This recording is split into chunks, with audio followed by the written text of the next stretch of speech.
இன்றே டவுன்லோட் செய்து உங்கள் ஃபேவரட் ஷோக்களை என்ஜாய் பண்ணுங்க.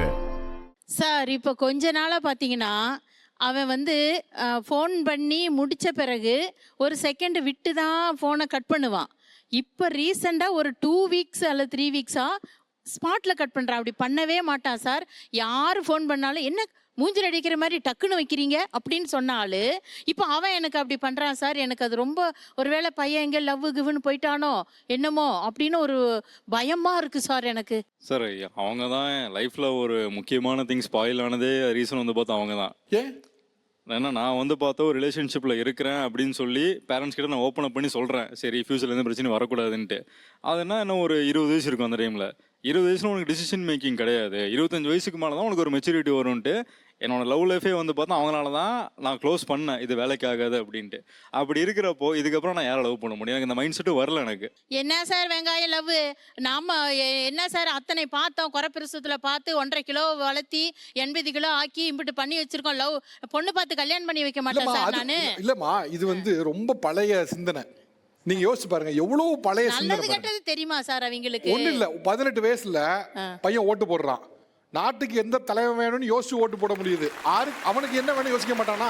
அப்படி சொல்லிட்டான் சார். அந்த வயசுல என்ன சார் வேலைக்கும் போகல, ஃபர்ஸ்ட் இயர்லயே என்ன சார் லவ்? நான் நாளைக்கே கல்யாணம் பண்றேன்னு சொன்னா அவன் எனக்கு பிடிச்சிருக்குன்னு சொன்னா நீங்க என்ன பண்ணலாம்? ஓகே அப்படியா, அந்த பொண்ணு யாருப்பா என்னன்னு கேட்ட வேண்டியதானே. அதோட அதை சொல்லி ஸ்டாப் பண்ணியிருந்தா பரவாயில்ல. ஓகே நீ இன்னும் வேலைக்கு போல, இப்போதான் உன் ஸ்டடீஸ்ல இருக்கிற, கொஞ்ச நாள் ஆகட்டும்னு சொன்னா பரவாயில்ல. 20 வயசுல உனக்கு டிசிஷன் எடுக்கிற ஒரு தன்மை இல்லை உனக்கு அப்படின்னு சொல்லி ஸ்டாப் பண்ணதான் அவ்வளவுதான் சார். அவங்க அந்த பொண்ணு பேசிட்டாங்க, இல்ல இதெல்லாம் வேலைக்கு ஆகாது. உங்க அம்மா பேசினாங்களா? எங்க அம்மா பேசிட்டாங்க அவங்க கிட்ட. என்ன ஆக்சுவலா என்ன பேசினாங்க அந்த பொண்ணு கிட்ட? இல்ல இதெல்லாம் லவ் பண்ற வயசு, அது 20 வயசு, இதெல்லாம் லவ் பண்ற வயசா? அவங்களுக்கு 23 வயசுல கல்யாணம் ஆச்சு அவங்களுக்கு. அப்ப அது மட்டும் என்னவாமா? நீங்க நல்லா கவனிங்க. நீங்க உங்க பையன் வந்து ஒரு பொண்ணை லவ் பண்றேன்னு லவ் மேட் எடுத்து வந்தான். நீங்க அந்த லவ்வை கட் பண்ணி விட்டீங்க, அவன் உங்க போனை கட் பண்ணிட்டான். அவ்வளவுதான் சார். எனக்கு இப்போ வரைக்கும் அந்த கோவம் இருக்கு. இப்ப இதே போல லவ் டேட்டிங் அல்லது வந்து காதல் அப்படின்னு வந்த உடனே உனக்கு அவ்வளோ வயசு இல்லை, நீ சின்ன பையன், பக்குவம் இல்லை அப்படின்னு சின்ன பொண்ணு அப்படின்னு யாருக்கெல்லாம் தடை விதிச்சாங்க? கை தூக்கலாம், சும்மா பார்த்துக்கிறேன். ஓகே, உங்களுக்கு என்ன சொன்னாங்க? லவ் பண்ணது வந்து 20 இயர்ஸில் ஸ்டார்ட் ஆச்சு. ஸ்டார்ட் ஆனோடனே லைக் நான் லவ் பண்ண பையன் வந்து ஃபஸ்ட்டு வீட்டில் தான் வந்து சொன்னாங்க. சரி ஃபஸ்ட்டு வீட்டில் சொல்லிவிட்டு ஓகே சொல்லிட்டுனா அப்புறம் பார்க்கலாம், ஏன்னா அவங்க வீட்டில் அவங்க பேச வேண்டியது இருந்துச்சு. சரின்னு எங்கள் வீட்டில் வந்து பேசினாங்க. அப்பா வச்சு அட்லீஸ்ட் மூஞ்ச கொடுத்தாச்சு பேசினார். வீட்டில் வந்து உட்காந்துருக்காங்க. இவங்க வந்து ஸ்ட்ரெயிட்டாக உள்ளே போயிட்டு உட்காந்துட்டாங்க. இல்லை எனக்கு வேணாம், லைக் என்ன எதனாச்சும் தெரிஞ்சுக்கலாம்ல பையன் எப்படி ஏதுன்னு சொல்லிட்டு. ஆனால் ஆல்ரெடி 3 இயர்ஸாக ஃப்ரெண்ட்ஸாக இருந்துட்டு தான் லவ்வே பண்ணுறோம். ஸோ ஆல்ரெடி ஃப்ரெண்ட்ஸாக இருக்கும் போது பேசினாங்க.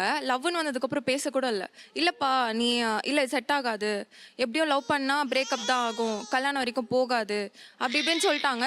ஸோ அதுக்கப்புறம் பையன் வீட்லேயும் யோசிக்க ஆரம்பிச்சிட்டாங்க. ஏமா ஃப்ரெண்ட்ஸ் தான் ஆல்ரெடி உங்களுக்கே கூட நல்லா தெரிஞ்சிருக்கும் அந்த பையனை. ஏன் அந்த பையன் வந்து பேசும்போது கொஞ்சம் அப்ரோச்சபிளாக பேசியிருக்கலாம் தானே? ஹலோ சார், அப்படி இல்லை சார். இப்போ வந்து நாங்கள் எடுத்த உடனே கொண்டு வந்து இவர் தான் அப்படின்னு சொன்னால் எப்படி சார் ஏற்றுக்க முடியும்? இல்லைம்மா, ஆக்சுவலாக இப்போ ஒரு கன்சர்வேட்டிவ் சொசைட்டி தான். டக்குன்னு ஃப்ரெண்டாக பண்ணணும் ஒருத்தர் வந்து டக்குன்னு ஒருத்தர் கல்யாணம் பண்ணணும்னு சொல்லி கூட்டு வரும்போது ஒரு ஷாக் இருக்கும் தான். ஆனால் உங்களுக்கு இந்த பையன் நல்லா தெரிஞ்ச ஒரு பையன் தான். நீங்கள் வேற யாரோ அசலில் ஒரு பையனை பார்க்கறத விட அந்த பையனை பார்க்கலான்னு ஒரு கன்சிடரேஷனுக்குள்ளே வரலாம் தானே? ஏன் அதுக்குள்ளே வர மாட்டேன்னு கேட்குறேன். அது தெரில சார் என்னன்னு. ஆனால் எனக்கு அந்த இது வரல, சொல்ல வரல. எடுத்தோன்னே படிங்கனால அப்புறமா பார்க்கலாம் அப்படின்னு சொல்லிட்டேன் நான். இப்போ அந்த லவ் என்னாச்சுமா? இல்லை இப்போ இல்லை. அது இந்த பிரச்சனைனால தானா? ஆமாம், இந்த பிரச்சனையை அப்படியே போய் அதுக்கப்புறம் அப்பா டெத் ஆனாரு. ஸோ அவங்க வீட்டில் கொஞ்சம் பேக் வாங்கினாங்க. இப்போ உங்களோட எதிர்காலம் என்ன? இப்போ உங்களுடைய திருமண வாழ்க்கை எப்படி பிளான் பண்ணிருக்கீங்க? காதல் திருமணம் பிளான் பண்ணிருக்கீங்களா? இல்லை இதுக்கு மேலே லவ்வே பண்ண வேணாம் அப்படின்ற மாதிரி தான் இருக்கு. ஓகே, அந்த ஒரு பெயின்ஃபுல்னால வேண்டாம். இப்போ அம்மா திருப்பியும் சம்மதிக்க மாட்டான்னு நம்புறீங்களோ? இல்லை அவங்க இப்போ வந்து ஓகேவா இருக்காங்க. அப்பா டெத் ஆனதுக்கப்புறம் ஓகே இப்போ நீ பாரு அப்படின்றாங்க. ஆனால் எனக்கு தான் இன்ட்ரெஸ்ட் இல்லை. அப்போ வந்து வேணான்னு சொல்லிட்டாங்கல்ல, இப்போ திருப்பி அதே பையன் வரமாட்டாங்களா? ஆக்சுவலாக நீங்கள் அன்னைக்கு கொடுத்த ஒரு வழி வந்து அவங்களுக்கு இன்னொரு தடவை அதை டேஸ்ட் பண்ணணுன்னே தோணலை. பிள்ளைங்களுக்கு என்ன சொன்னாலும் தப்பாக தான் சார் தெரியும். நாங்கள் ஏதாவது தப்பாக நினைப்போமா? பெற்றவங்க எப்போவும் தப்பாக நினைக்க மாட்டாங்க. இல்லைம்மா, ப்ராப்ளம் என்னன்னா நம்ம எல்லாத்துக்குமே நாமளாக ஒரு வரையறை வச்சுருக்கோம். இந்த ஏஜில் தான் நீ பண்ணணும், இந்த ஏஜில் தான் அது பண்ணணும்னு. ஆனால் சில விஷயங்கள் இயற்கையாகவே சில நேரங்களில் அமையும். அந்த நேரத்தை நம்ம விட்டுட்டோம்னா அடுத்தது நீங்கள் ஒரு டயத்தை வச்சு இந்த டயத்தில் தான் வரணும்னா அது வராது. அது குறிப்பாக காதல் வராது. அவங்களுக்கு ஏதோ ஒரு இடத்துல தோணி இருக்கு, அவங்க பண்ணிட்டாங்க. இப்போ நீங்கள் ஒரு டைம் வச்சு இந்த டைமில் தான் நீ லவ் பண்ணணும், இந்த டைமில் தான் நீ கல்யாணம் பண்ணணும்னா நான் டைம் எல்லாம் கொடுக்கல சார். Right, okay okay. வேற நீ சின்ன பிள்ளை, உனக்கு காதல் பத்தின ஐடியா இருக்காது, பொறுப்பு இருக்காது, உனக்கு முடிவெடுக்க தெரியாது, அதனால வேண்டாம் அப்படிலாம் சொல்லியிருப்பாங்க. என்ன சொல்லிருக்காங்க சார்? அதனால ஒர்க்கு கூட விட மாட்டேங்கிறாங்க சார். வேலைக்கா? ஆமா. இல்லம்மா காதல்னால வேலைக்கு விடலையா இல்ல புரியல? ஒர்க்குக்கு போனா காதல் வந்துடணும் விட மாட்டேங்கிறேன். காதல் வந்துரும் அதனால வேலைக்கு போக வேண்டாம்னாங்களா? ஆமாங்க சார். இது கொஞ்சம் புதுசா இருக்கு. ஏமா? எங்கேங்க சார் தனியா விடுறதுக்கு பயமா இருக்கு. இல்லம்மா வேலைக்கு போனா லவ் பண்ணிடுவான்னு பயமா? ஆமாங்க சார். சரி இப்ப படிச்சிருப்பாங்களா, காலேஜ் படிச்சிருப்பாங்களா? படிச்சிருக்கா, காலேஜ் போயிருக்கா, ஆப்சல்யூட் எல்லாம் வந்துட்டு தான் இருக்கு வேலைக்கு. ஆனா எனக்கு வந்து விடுறதுக்கு பயமா இருக்கு. இல்லம்மா காலேஜ் போனாங்கல்ல, லவ் பண்ணல? இல்லைங்க சார். அப்புறம் ஒர்க் பண்ண என்ன? இப்ப வேலைக்கு போனா வந்துடும் சொல்லி பயந்துக்கிறாங்க சார். சரிம்மா இப்ப இப்படி வச்சுக்குமே, வேலைக்கு போறாங்க, அவங்களுக்கு பிடிச்ச ஒரு பையனை பாக்குறாங்க, காதல் வந்தாதான் என்ன?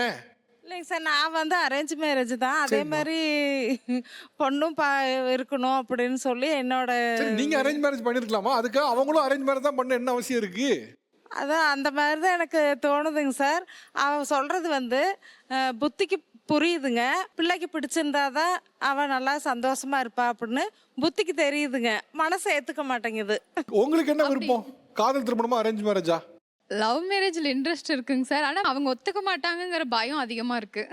அவங்க மேல இருக்கிற பயத்துல நமக்கானது எதுவுமே நம்ம செஞ்சுக்க விருப்பப்பட மாட்டேங்கிறோங்க சார். அது பயத்திலேயே எல்லாமே போயிருது. ஒன்றும் இல்லைம்மா, உங்களுக்கு வேலைக்கு போகணும்னு ஆசை இருக்கு, வேலைக்கு போங்க. உங்களுக்கு காதல் திருமணம் பண்ண ஆசை இருக்குன்னா காதல் திருமணம் பண்ணுங்க, அவ்வளோதான். அதில் வந்து அவங்க என்ன நினைக்கிறாங்கங்கிறது உங்க அம்மா கிட்ட பேசுங்க. ஆனா உங்களோட உரிமைன்னு ஒன்று இருக்குல்ல, அதை எதுக்கு விட்டு கொடுக்கணும்? சார் அப்படியே லவ்க்கு ஒத்துக்கிட்டாலும் நம்ம கேஸ்ட்லயே தான் இருக்கணும், அதர் கேஸ்ட் பண்ணக்கூடாதுன்னு சொல்றாங்க சார். ஒரே ஜாதியெல்லாம் பண்ணணும், வேற ஜாதியில பண்ண வேற பல பிரச்சனைகள் வருதுங்க சார். நான் நேரடியாக நான் பார்த்துருக்கேங்க சார். காதலுங்க ஒரு டேர்மே ஜாதி மதம் இனம் எல்லாம் தாண்டினது தான். அதை மீண்டும் ஒரு இடத்துக்குள்ள சுருக்கி இன்னொரு பண்றதை விட மோசமான விஷயம் எதுவுமே இருக்க முடியாது.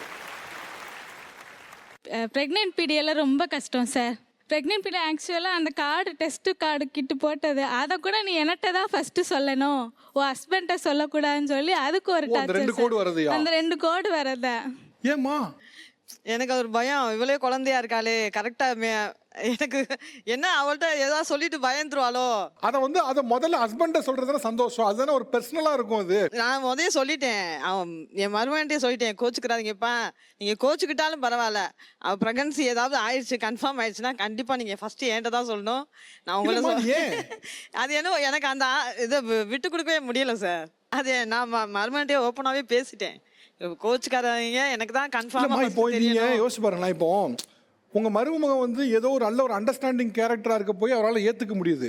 இப்போ அவர் இடத்துல உங்க கணவரை வச்சு பாருங்களேன். இப்போ நீங்க பிரெக்னென்ட் ஆகிறத ஃபர்ஸ்ட் உங்க கணவர்கிட்ட சொல்லாம உங்க அப்பா அம்மா கிட்ட சொன்னா அவர் எப்படி ஃபீல் பண்ணிருப்பாரு? உண்மையில என் மருமையை மாதிரி கிடைக்கிறது உண்மையிலேயே ரொம்ப கொடுத்து வச்சிருக்கணும் சார். அவர் என் மகனா பிறந்திருக்கணும், மருமகனா வந்திருந்துட்டாப்ல. உண்மையிலேயே அதுக்கு நான் ரொம்ப நன்றி கடன் பட்டிருக்கேன். இது ஒரு பக்கம், இதெல்லாம் ஒரு பக்கம் இருந்தா கூட நீங்க இன்னமும் வந்து ஒரு அதிகாரத்தை கையில வச்சுட்டே இருக்கீங்க. ஏன் பொண்ணு என்கிட்ட தான் முதல்ல, அந்த கியூட்னஸ் எனக்கு ரொம்ப பிடிக்கும் சார். இவ செய்யற சேட்டைகள் இது முதல்ல கியூட்னஸ் சொல்லாதீங்க, தயவு செஞ்சு. இது கியூட்னஸ்லாம் இல்ல, இது இன்னும் ஒரு அதிகாரத்தை உங்க கையில வச்சுக்கிட்டே இருக்கீங்க.